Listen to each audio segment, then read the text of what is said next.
Boa tarde, sejam todos muito bem-vindos, sintam-se convidados a entrar com a gente no Casa Aberta, que você escuta a partir de agora na Rádio Universitária FM. Eu sou Ismael Furtado e estarei com vocês nesta tarde de sexta com um programa especialmente produzido por Lia Ribeiro e Natiele Silva.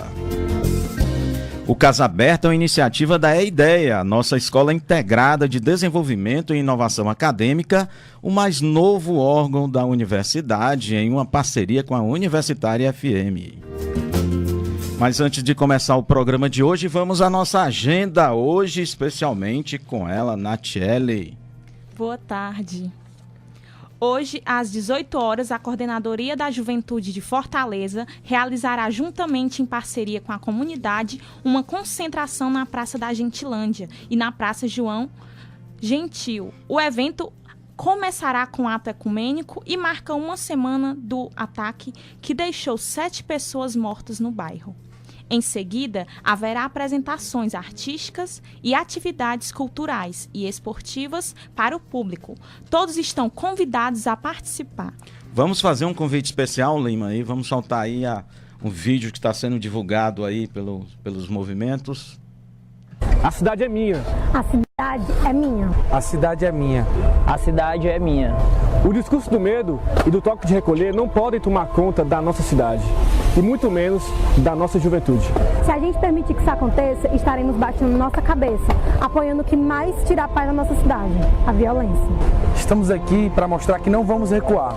A nossa proposta é ressignificar os espaços e mostrar que a juventude está viva e quer viver.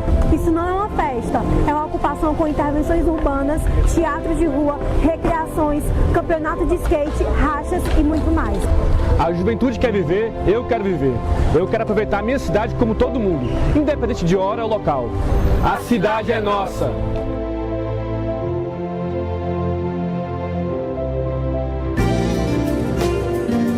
E ainda temos a Casa de Artes, que vai promover neste sábado a apresentação do trio Nepomuceno. O evento acontecerá no foyer do Teatro José de Alencar às 17 horas. Ficou interessado em participar? Basta acessar o nosso Facebook Casa UFC e preencher o formulário de inscrição. Contamos com sua presença. A Pró-Reitoria de Pesquisa e Pós-Graduação abriu inscrições para o Programa Institucional de Bolsas de Iniciação Científica Ensino Médio, PIBIC Ensino Médio. A iniciativa é voltada para alunos da rede pública, do ensino médio e profissionalizante, que, sob a orientação de docentes da UFC, desenvolverão atividades de pesquisa. As inscrições vão até 25 de março e, neste momento, são voltadas para professores e orientadores. Você pode ter mais informações acessando o portal da universidade. A Casa de Artes UFC também está promovendo a apresentação musical Cameratas de Cordas. O espetáculo acontecerá dia 21 no Campus Russos da UFC e contará com 2 sessões, a primeira às 16 horas e a segunda às 20 horas. O musical depois seguirá para o campus Quixadá no dia 22 e terá uma única apresentação às 11 horas no próprio campus da universidade. E você aí de casa, sinta-se convidado a participar. Ok, Natiele, então a gente retoma daqui a pouco com a agenda. Vamos então começar o programa de hoje, que traz como assunto de discussão o tema violência nos arredores da UFC. Mais exatamente no campus do Benfica. Esse é um assunto que tem tomado uma grande repercussão na vida da cidade, a partir do trágico ocorrido na sexta, dia 9, aqui no Benfica, quando um tiroteio deixou 7 mortos, 2 feridos, e ocorreu em 3 pontos diferentes do bairro por volta das 11h30 da noite.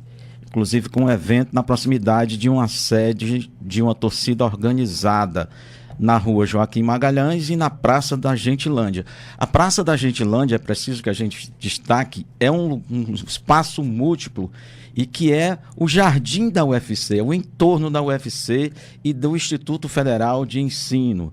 Daí o reconhecimento da cidade como o Benfica como um bairro universitário. Isso diz muito sobre a vida da gente, do nosso modo de viver, de toda a comunidade acadêmica, professores, técnicos e principalmente as juventudes. E para falar sobre esse assunto hoje, nós temos aqui 3 convidados muito interessantes que desde já agradecemos a presença. Vamos contar hoje aqui com o jornalista Ricardo Moura, que é jornalista e doutor em Sociologia.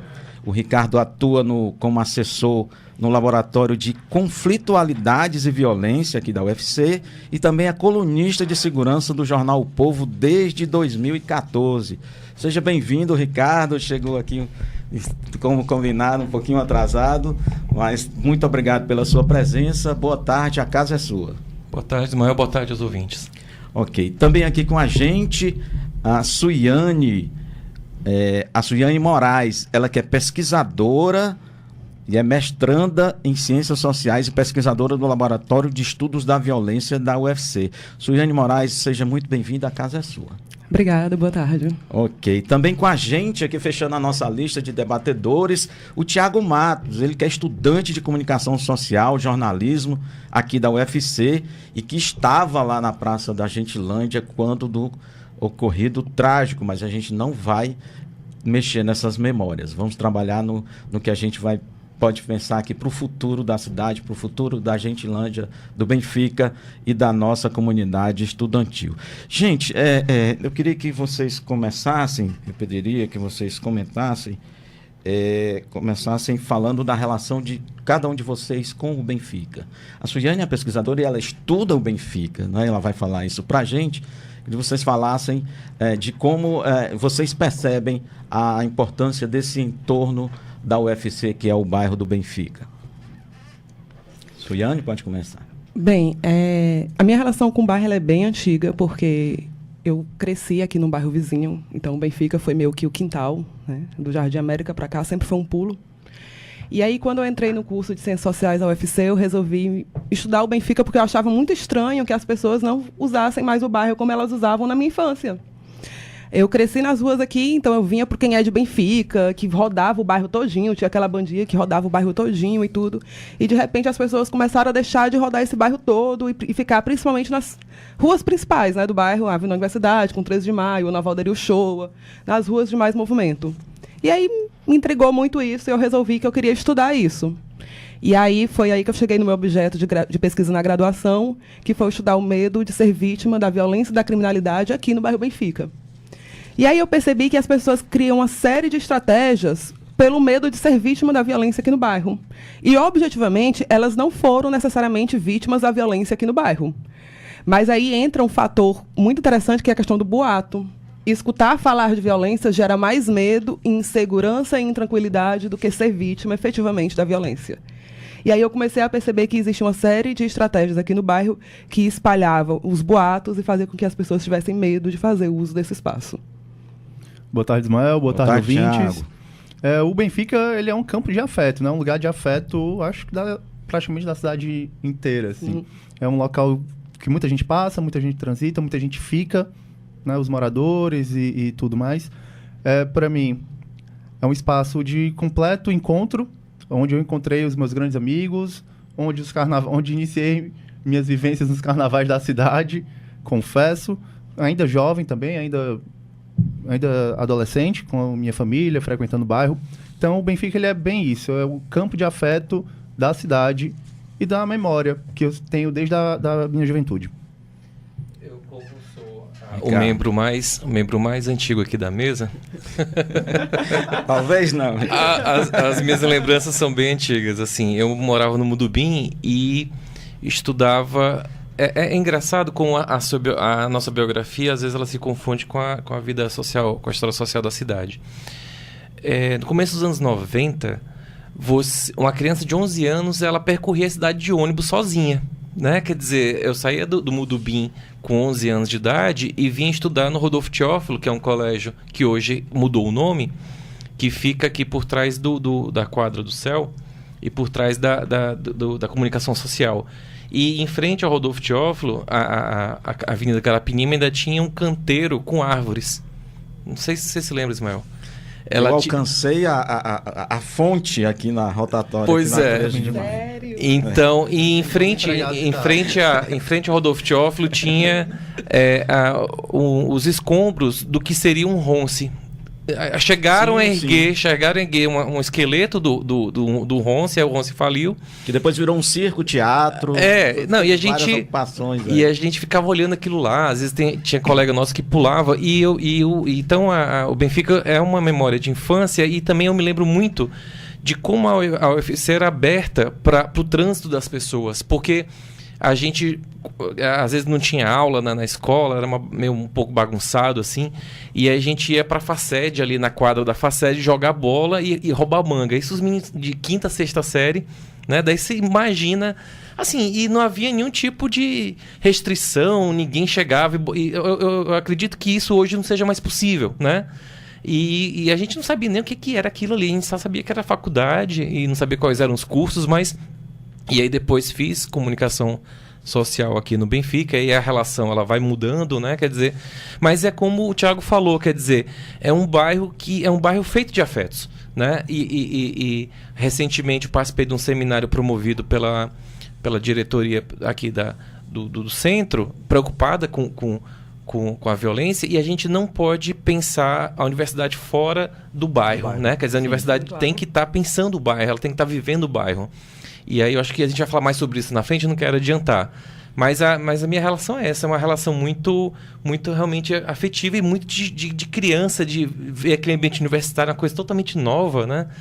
E nem esperava que um dia fosse voltar a estar lá, e estive. Na universidade a gente costuma falar sempre nos muros da universidade, né?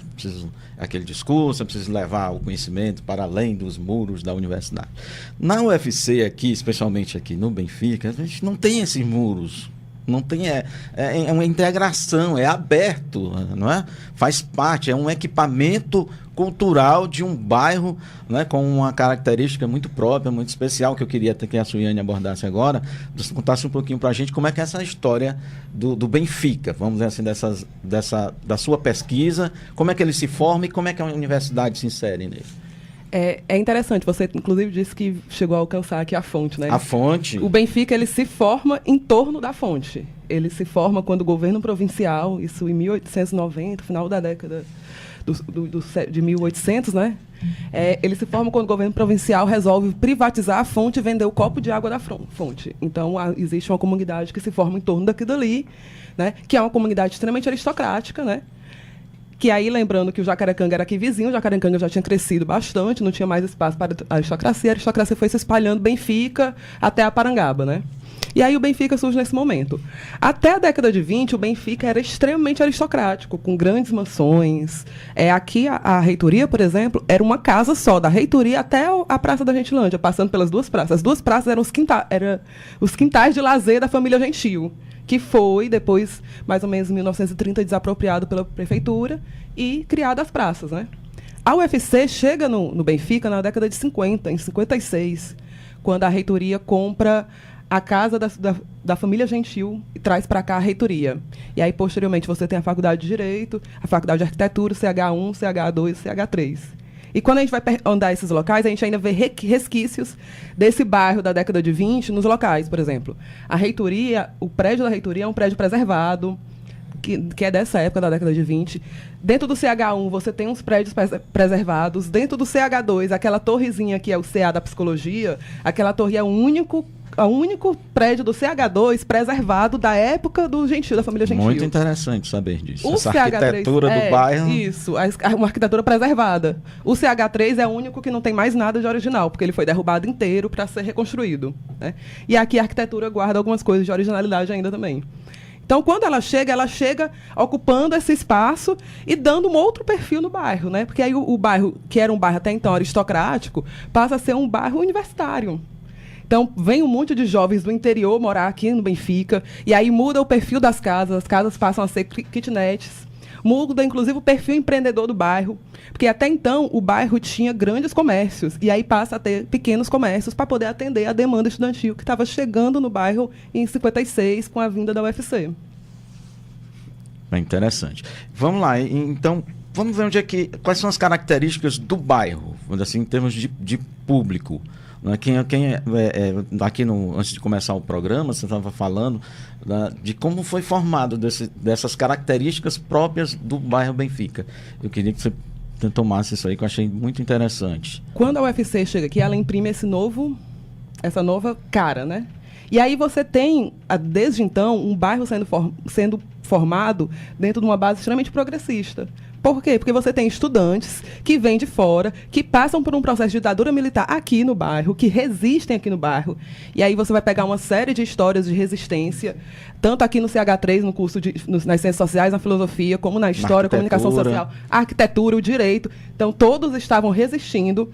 Né? Você tem também, junto com isso daí, a questão da diversidade, que sempre foi muito presente na UFC. Hoje em dia, infinitamente mais, até por conta, né, de um avanço mesmo das questões sociais. Mas aí você tem a questão dessa diversidade sempre presente. Né? E isso sempre se misturou no bairro. Um bairro clássico, um bairro antigo, um bairro aristocrático, com esse bairro moderno, com esse bairro universitário, com esse ethos intelectual muito forte, muito presente. E isso traz outra coisa. Traz o quê? Traz pessoas, como o Ricardo mesmo falou, que vêm apenas pela curiosidade. Porque é um bairro universitário, é um bairro diverso, é um bairro incrível. Então eu venho para conhecer. É um polo de atração. Então eu venho conhecer. Eu venho apenas ficar de bobeira. Eu venho porque eu vou fazer amigos novos. Eu venho porque eu conheci pessoas. Há que ressaltar também que o Benfica, o meu primeiro polo de atração foi uma escola. Mas se a gente pensar, a gente tem o Instituto Federal, a gente tem uma série de escolas no entorno. Tem o Figueiredo Correia, tem o Adalto Bezerra, que eu também estudei no Adalto Bezerra, né? Tem o CH da UES, que não é muito Benfica, mas... Fica ali já teve o Instituto de Educação. Um Instituto de Educação. Então, existem importantes escolas particulares também aqui dentro do Benfica. Exatamente. Você tem o CEPEP, que era antes do Colégio São Paulo. Tem aqui a Casa das Irmãs, que antes era um colégio também. E há uma subcultura estudantil muito interessante, porque tinha a subcultura da Xerox, dos salgados, de que você comprava o salgado com aquele suco. Assim, formas de estratégia de sobrevivência. Um comércio a que a Suiane se referia, né? Quer dizer, voltado para o estudante. Né? Exato. Aí você tem os botequinhos, alguma coisa assim. Quer dizer, muito uma coisa que... como eu morei em periferia, assim, o Benfica ele é um pouco um estágio uma classe média um pouco mais elevada, você está entendendo? É onde o jovem de periferia e do interior começa a ter acesso a uma fortaleza que é mais econômica e é mais acolhedora para ele. Né? E aí, no decorrer da vida profissional, talvez ele mude, se desloque e tal, mas ele tem um estágio ali que ele não vai ter na periferia, muitas vezes. É uma área de serviços de baixo custo. E serviços e principalmente lazer e diversão. De baixo custo. De baixo custo. Quando você tem questões na periferia, por exemplo, que nem praça às vezes tem para o jovem se reunir. Então acaba vindo para o Benfica e tem nas praças do Benfica e nos espaços do Benfica esse espaço de lazer e sociabilidade. Ok. Então, vamos lá. Como é que surge, então, como é que a violência entra nesse cenário? Por onde? Por que ele entende ser um bairro com essas características de atrair um público jovem? Ele certamente também atrai naturalmente a exploração do comércio de drogas e, enfim. Eu vou fazer a parte histórica. Vamos lá. Porque eu sou mais velho e a Suiane fala sobre o que está mais atualizado. Os anos 90 eles foram marcados. O grande temor que foi construído no imaginário das pessoas eram as gangues, né? E as gangues elas se organizavam em torno dos pichadores.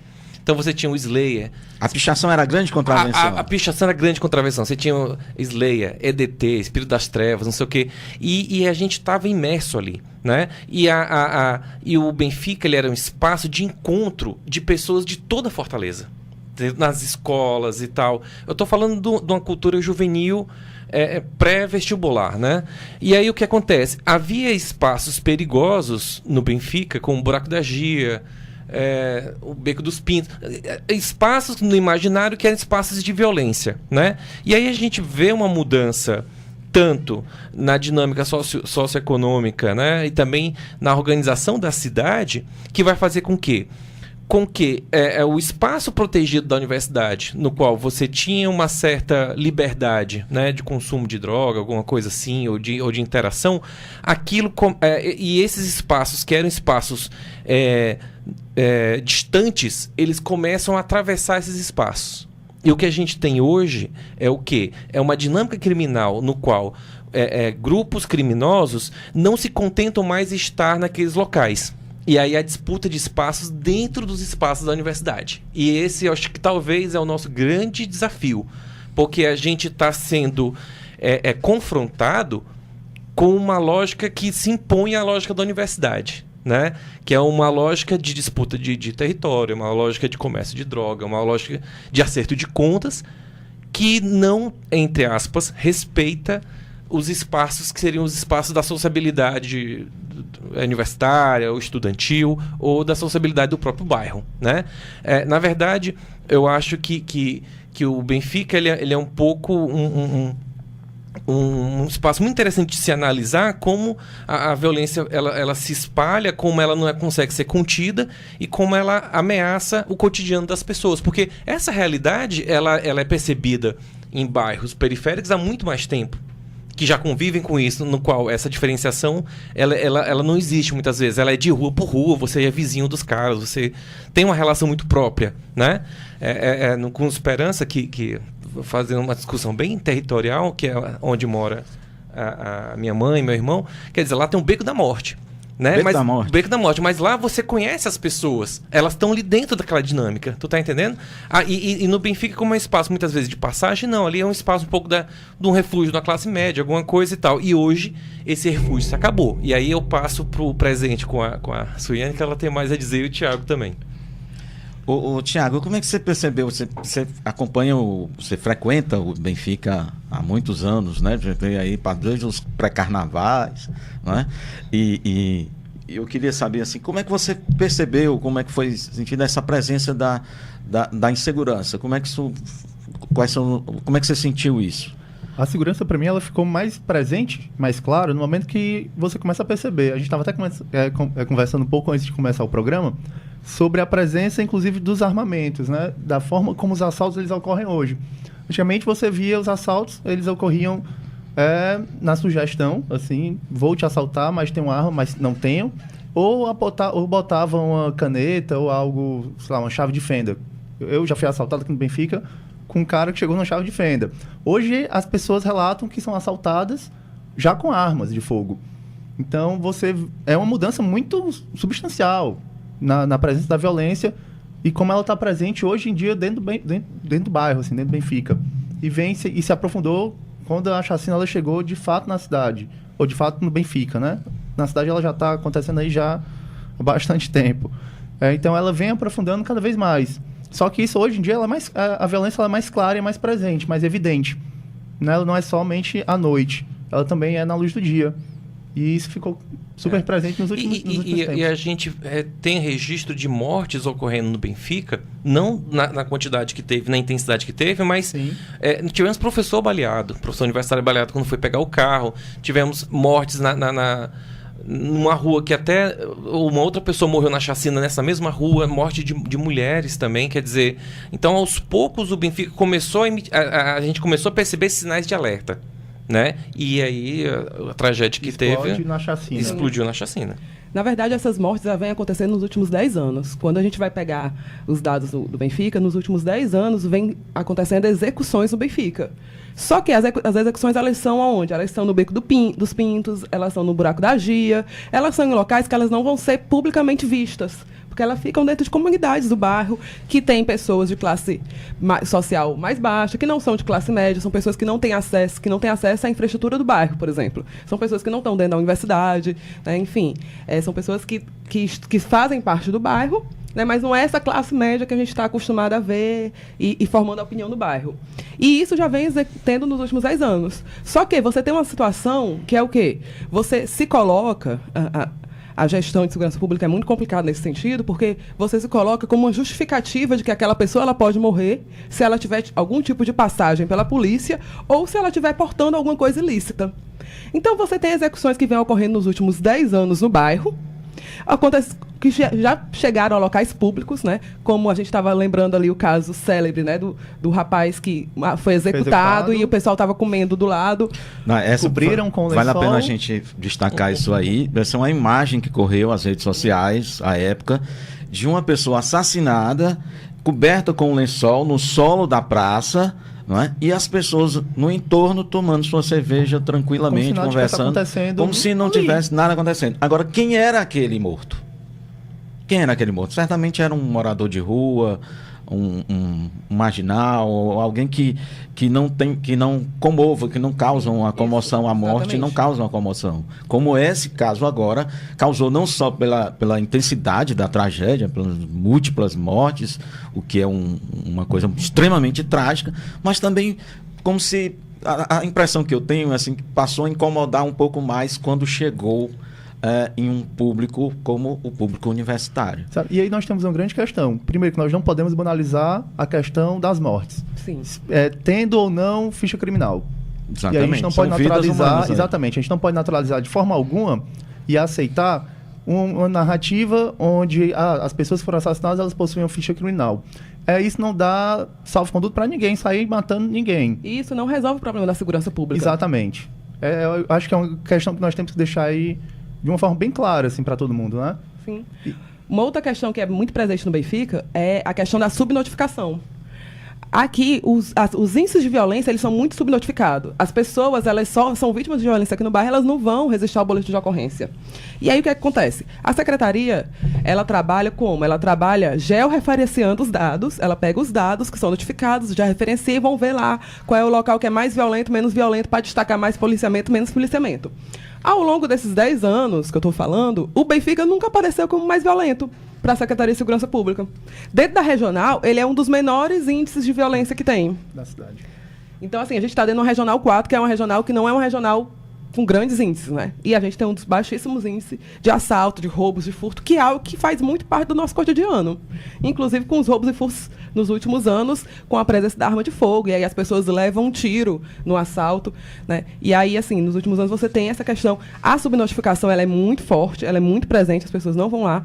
E aí a gente procura ferramentas paralelas para tentar ver como é que está essa notificação. Eu, particularmente, uso muito um site que é ondefuiroubado.com, que é você vai lá, clica lá e registra que você foi assaltado. Nesse site, ele aparece uma coisa interessante. Nesse site, o Benfica é o terceiro com maior número de registros em Fortaleza. Imagina o desafio que se torna para 2 pesquisadores do fenômeno da violência urbana em Fortaleza, você não ter números precisos sobre as ocorrências aqui no bairro. Até porque, assim, a ação governamental, ela se pauta por números ou por pressão social, né? Então, quer dizer, há regiões mais sensíveis. Porque, assim, querendo ou não, o Benfica ainda é uma região sensível de Fortaleza.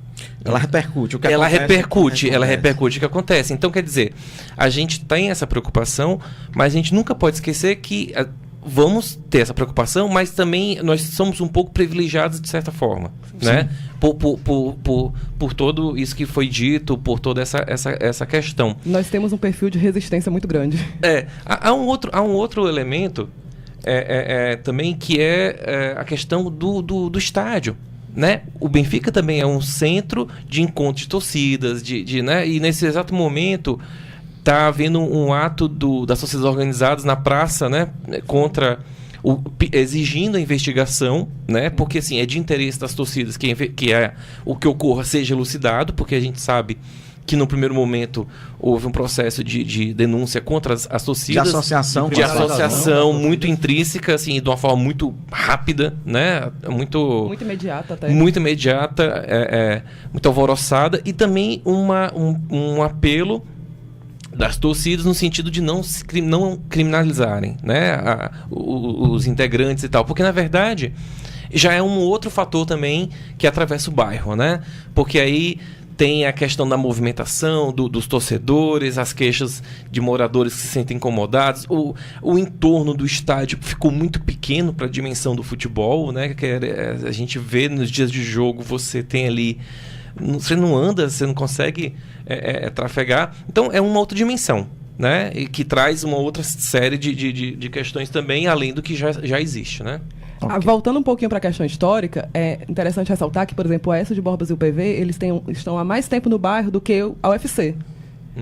Então, assim, é uma marca que está no bairro também, que cresceu junto com a universidade, que cresceu com tudo. Então, essa diversidade é realmente algo historicamente muito presente no bairro. Talvez o que não seja o fato novo seja assim, se tornado o espetáculo de futebol ser transformado numa coisa tão violenta, principalmente no entorno dos estádios. E aí é o próprio Benfica, né? Eu imagino que não deve ser muito fácil morar aqui no bairro, não é? Em dia de jogo. Em dia de jogo, não né? é fácil. Ok. Gente, o papo tá ótimo, mas o Casa Aberta vai pro intervalo e volta já.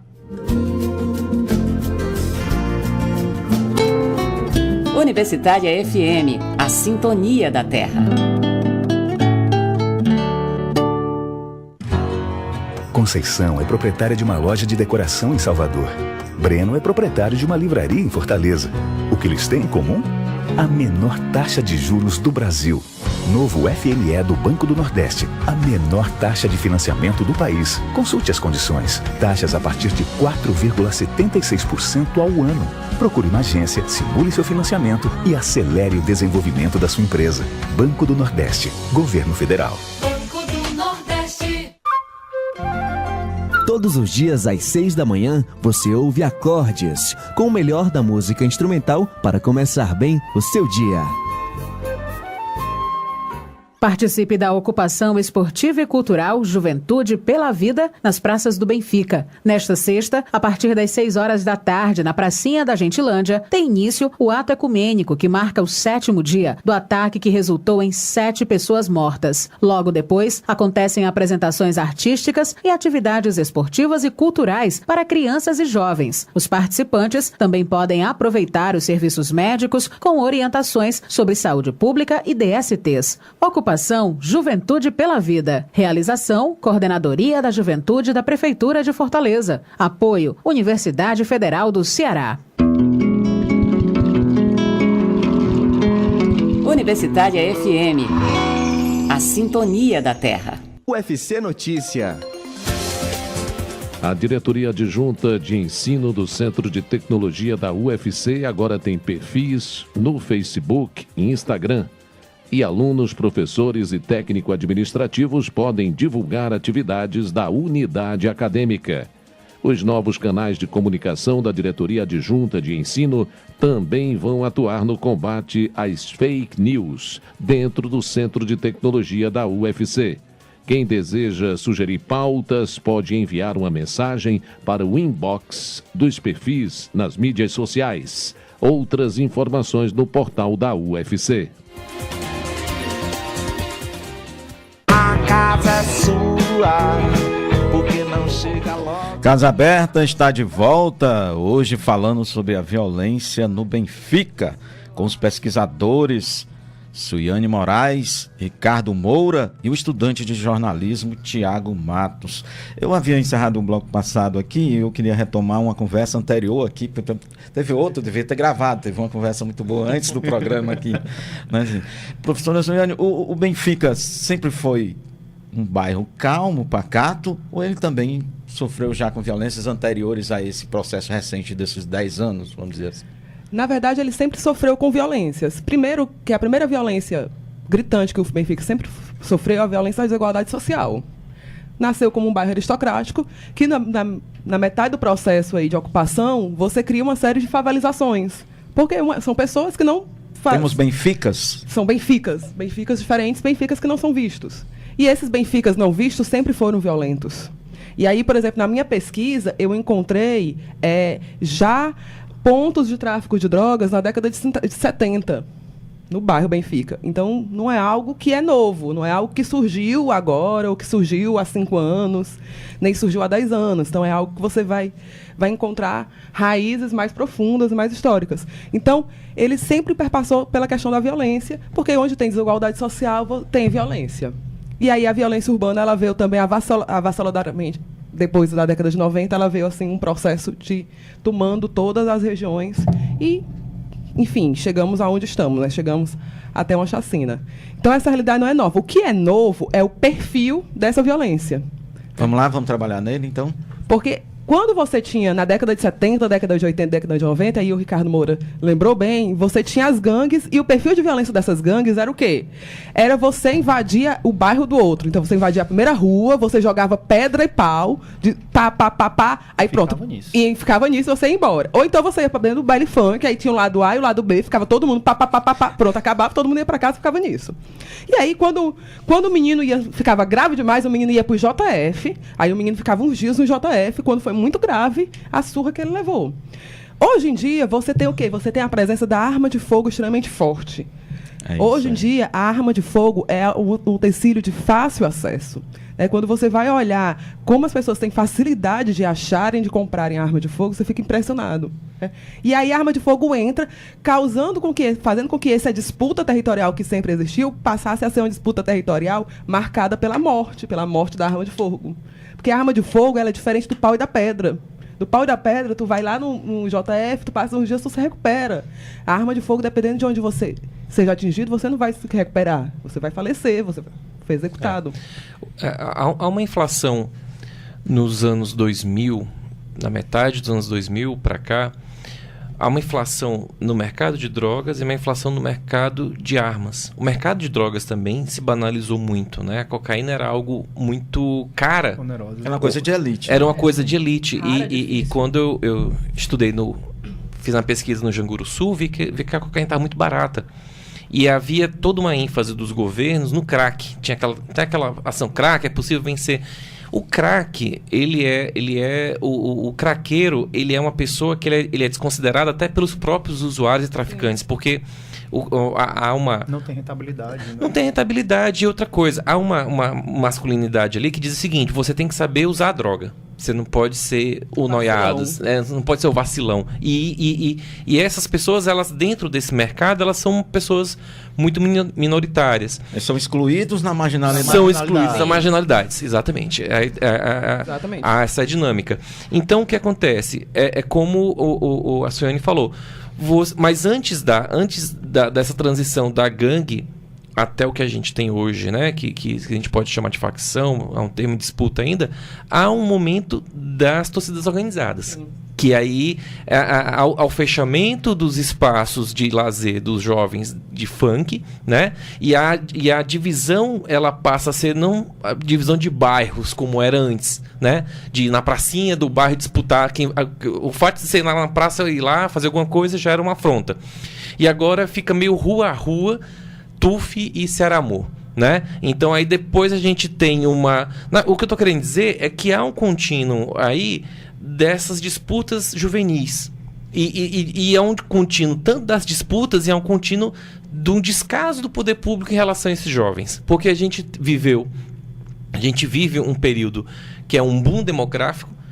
O Ceará tem uma quantidade muito grande de jovens, né? Isso para qualquer sociedade é uma coisa que é boa, porque você vai ter muita gente, população ativa trabalhando, mas o nosso boom a gente está perdendo pela morte, né? Quer dizer, então a gente não está perdendo uma geração aí, perdendo, né? Uma geração, perdendo uma ampliação da capacidade econômica, né? E aí o que acontece? A gente vai ter um declínio dessa dinâmica da violência das torcidas. E vamos ter uma nova organização, e aí o Ceará entra no mapa nacional da violência.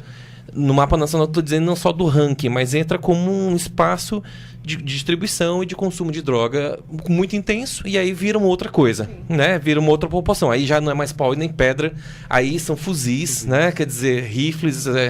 É uma outra coisa que a gente não está, nem as polícias estão preparadas, e na verdade...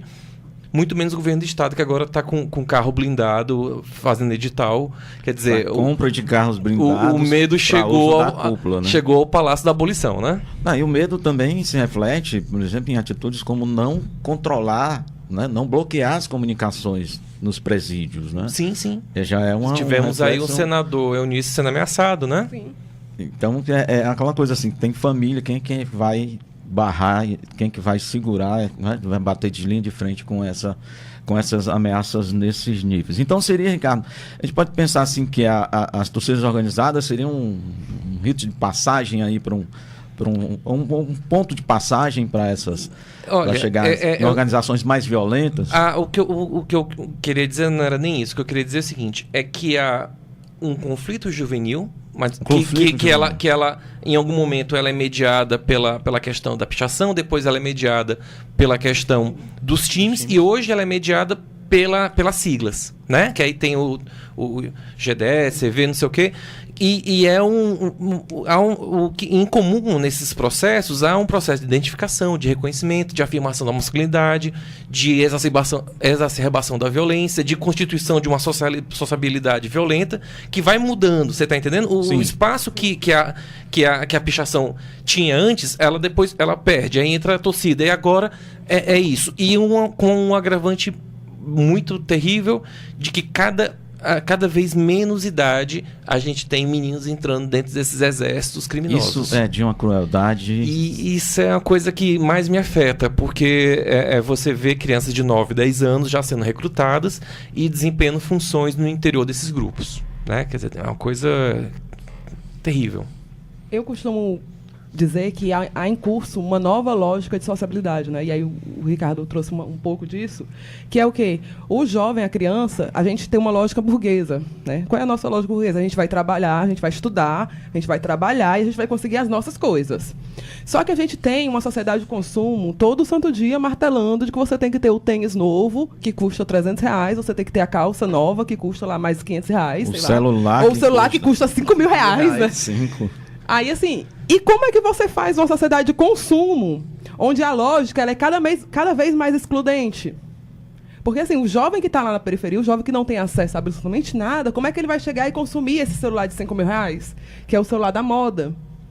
E aí você tem, paralelo a isso, você tem um Estado que é extremamente violento. Porque é um Estado que não consegue chegar na ponta com saúde, com educação, com saneamento básico, com coisas que são essenciais dos direitos humanos da pessoa, para a pessoa sobreviver. Então, a pessoa passa a ser gestada, ela cresce numa sociedade violenta. Ela cresce achando e vendo que aquela linguagem da violência é a linguagem que resolve as coisas. E aí ela vê o pai brigando com a mãe e agredindo a mãe. Ou então a mãe que agride o pai porque o pai bebe. Ou então o pai que agride não sei quem porque não sei quem está devendo a ele. E aí vai sendo reproduzido esse ciclo da violência. E há uma frase muito célebre: violência, ela só gera violência. Quanto mais a gente reproduz o ciclo da violência, mais a violência a gente vai ter como resposta. Então, é preciso aí encontrar uma saída para quebrar esse ciclo de reprodução de violência. Ok. A gente percebe aí que esse processo de violência muito intensa, que já faz parte do cotidiano da periferia, está chegando ao centro. Não é? E há quem diga que ele só vai comover profundamente e causar alguma transformação quando chegar no coração da aldeota e dos bairros mais nobres da cidade. Não é? Mas de um fato a gente não pode negar, é que chegou na universidade, no território da universidade. E que é um território que todo mundo circula, toda a cidade circula. As pessoas da aldeota, as pessoas do Meireles, as pessoas que hoje moram lá no Janguru Sul, com a abertura da universidade de fato, com acesso pelas cotas. Então nós temos pessoas de todas as partes da cidade. Isso nós não podemos esquecer e deixar de lado. Então essa violência ela chegou em todas as camadas sociais dessa cidade. E eu acho que por isso também essa comoção com a chacina do Benfica, que tem gerado aí em todos os jornais, em todos os veículos de comunicação. Há uma coisa, há um elemento importante a ser destacado, que é o seguinte: eu não sei se a sua estava... Ano passado eu participei de um seminário nas Ciências Sociais, e uma aluna que era cotista, ela fez um depoimento assim, muito sério e que nos afetou bastante, no sentido dela ter entrado na universidade e não se sentir acolhida na universidade, né? Eu acho que a universidade ela não conseguiu ainda acolher esses meninos, e eu acho que há uma espécie de diferenciação e algum tipo de diferença no trato que eles percebem, entendeu? Porque ainda há, assim... Se hoje a gente tem mais alunos nos cursos mais concorridos, né, que mudou muito. Eu me lembro que a minha turma da comunicação só tinha eu de escola pública. Hoje você tem um equilíbrio maior, um percentual maior. Mas ainda assim, como fazer com que é uma coisa muito louca. Como Fortaleza não sabe conviver com essas pessoas, né? A universidade não vai saber... estrangeiros. A universidade não vai saber conviver com essas pessoas. Mas ainda mais porque na universidade é muito recente isso. É dos últimos 13 anos. Exatamente. Então, é novo. É tudo muito novo. Então, foi uma coisa que foi discutida no seminário que tratou da violência. Mais do que só questão de botar vídeo, ou chip, ou seja lá o que for, é criar um processo de sociabilidade, entendeu? Que integre, né? Que haja preocupação com a segurança, mas eu acho que a universidade, pela própria a essência dela, ela é capaz de fazer isso. Da natureza dela, acho que ela é capaz de fazer isso, de promover esses encontros, de ter esses espaços, de falar assim, olha, esse espaço é um espaço que não é Fortaleza, é um espaço que é um espaço da universidade, que é de todos, né? Então esse eu acho que é um grande desafio, né? E que não pode ser deixado de lado por um temor do outro e da criação do indivíduo suspeito e tal, porque a gente sabe que é esse olhar atravessado. A gente precisa aprender a aceitar esse novo aluno e criar uma comunidade diferente, né? Então, e isso vai se refletir muito em diversas dimensões. Eu estou falando aqui da dimensão social. Mas há uma coisa que a Suene falou da diversidade, que a gente teve uma questão séria com moradores pela questão da afetividade homossexual na praça, e aí havia críticas de moradores que não podia fazer aquilo, não sei o quê. E uma resposta à chacina é justamente uma resposta moralizante, né? E é uma questão de criar um horário ali de um toque de recolher, alguma coisa. Quer dizer, isso é muito perigoso, porque isso mata a essência do bairro, né? Segunda-feira eu estava aqui na praça, estava ali num bar, e não tinha nenhuma mesa, não tinha nada. E a mesa na calçada é a essência é o sinal da ocupação. É o sinal da ocupação. É a cara de você passar ali, tá um monte de mesa, todo mundo ali sentado e tal. E se você não tem isso, havia até um rumor de risco de demissões por causa dessa nova dinâmica dos bares, de tentar se adequar a uma coisa. Então, essa imposição desse modelo é uma resposta sempre que vem nessas ocasiões, e que é uma resposta terrível, porque ela quebra qualquer tipo de convivência. E é uma resposta que vem não só do poder público, porque quando a gente vai olhar para a UFC, por exemplo, a UFC também tende a se fechar. E aí a gente vai pegar, por exemplo, o CH1 e o CH2, eles passaram o semestre passado por um problema com um rolezinho, que foi o rolezinho, teve uma calorada, e veio várias pessoas, vários jovens de menores, que é o chamado rolezinho, e eles tentaram entrar na calorada, não conseguiram, pularam o muro, quebraram o muro, foi maior confusão. Depois disso, toda sexta-feira, isso foi semestre passado, toda sexta-feira, depois de 5 horas da tarde, todos os 3 CHs são fechados, e você só entra se você tiver a apresentar a sua carteira de estudante. Isso também aconteceu no PC. Tivemos uma calorada num episódio de violência, tiro, enfim, não acabou bem, invasão, não é? E aí cessaram-se essas caloradas dentro. Só que aqui não só cessou a calorada, como cessou o uso da comunidade do espaço. Porque aqui, dia de sexta-feira, você chega às 5 horas da tarde, você não passa mais, porque o CH1 é um local de passagem. A comunidade do bairro utiliza muito o CH1 para ir e vir entre a Marechal Deodoro e a Avenida Universidade. Você chega sexta-feira, 5 horas da tarde, se você não tiver carteira estudante da UFC, você não passa mais por lá. Você precisa apresentar sua carteira estudante. Se você não apresentar sua carteira estudante, você tem que usar uma lábia muito convincente para o guarda patrimonial lhe deixar passar num espaço que é público.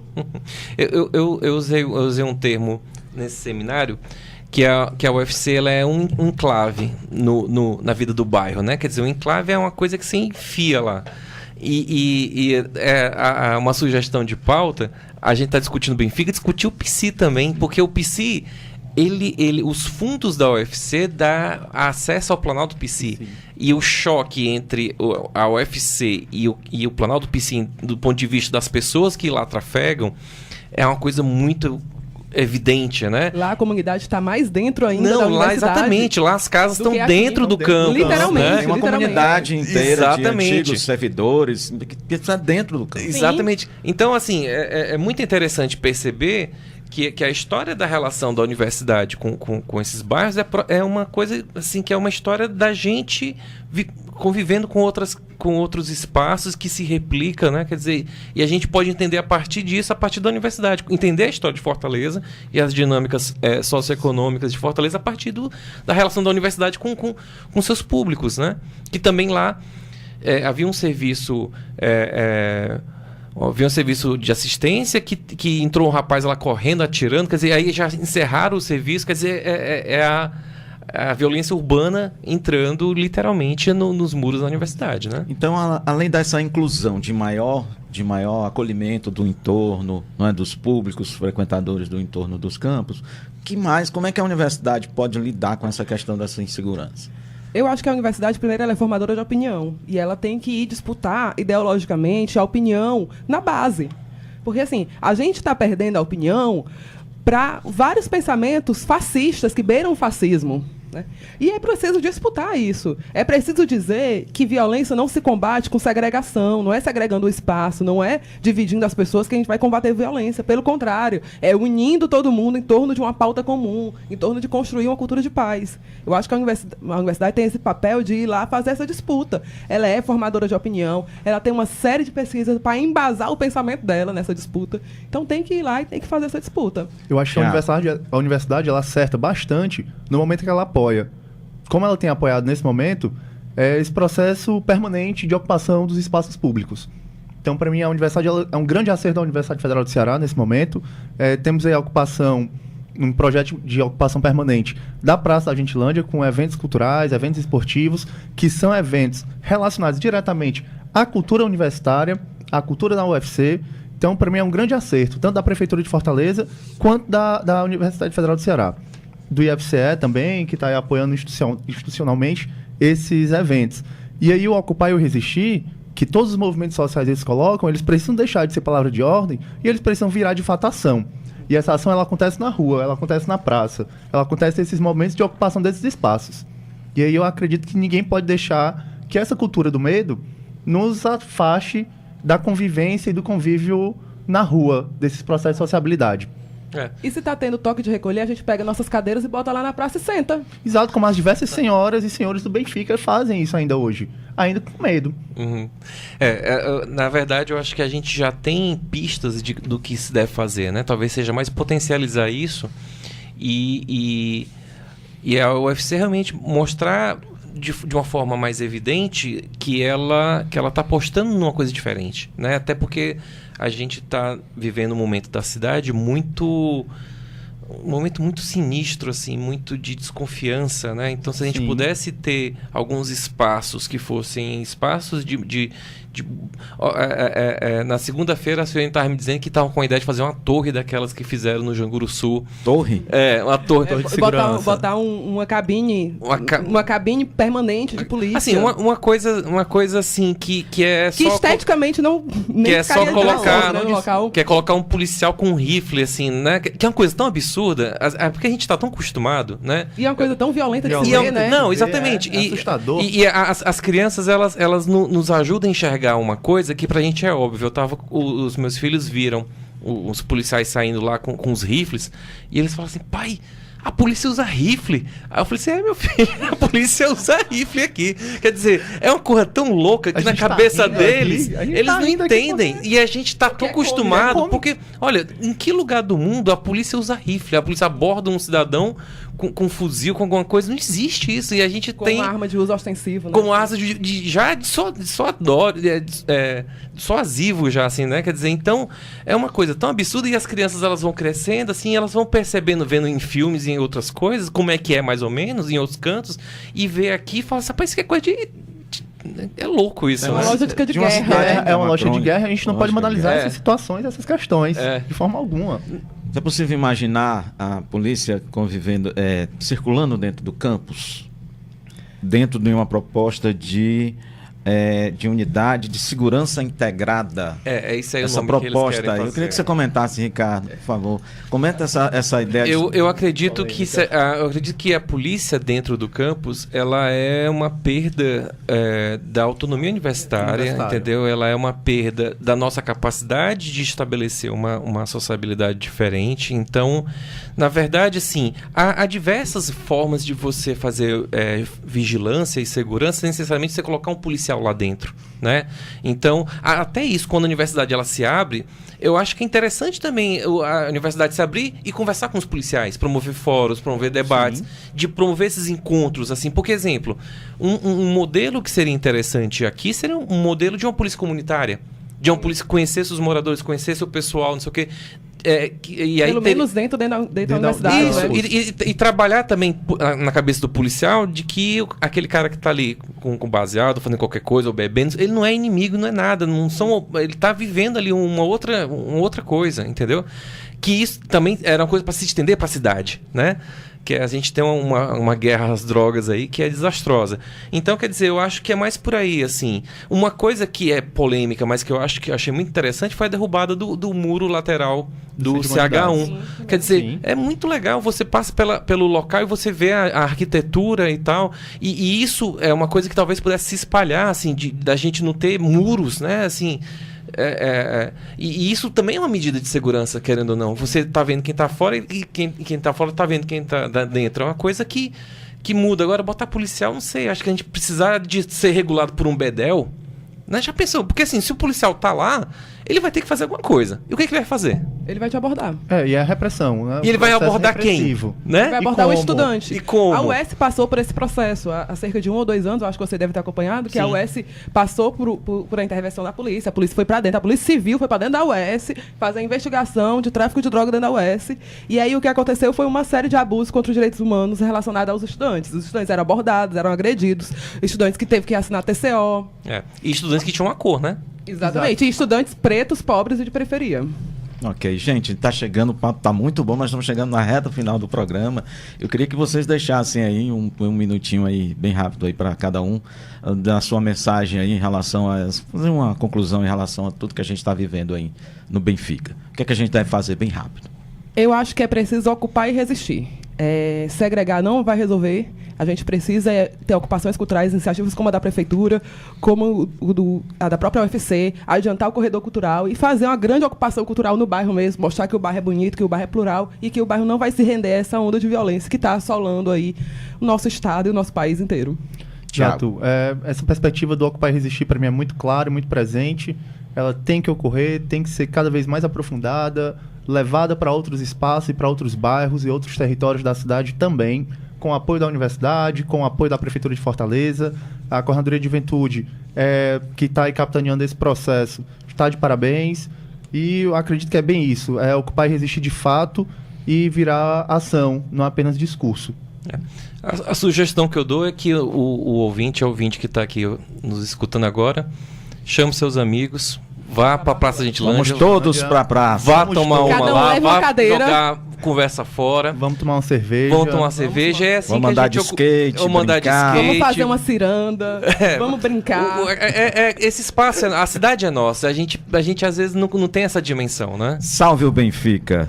Muito obrigado, gente. O Casa Aberta vai ficando por aqui, agradecendo muito a presença do Tiago Matos, a Suiane Moraes, o Ricardo Moura e principalmente a você, ouvinte. Muito obrigado aí ao maestro Antônio Carlos Lima, que esteve na técnica, a Lia Ribeiro e Natiele Silva na produção, Ismael Furtado na apresentação. Fique agora com um maravilhoso fim de tarde. Tchau!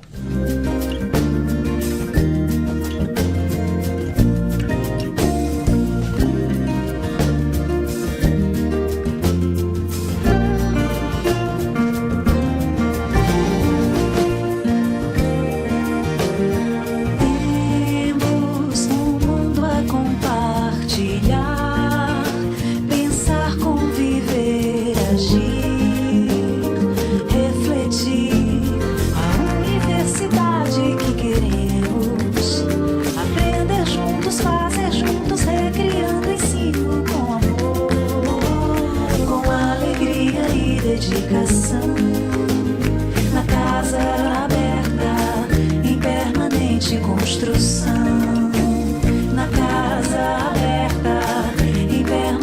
de construção.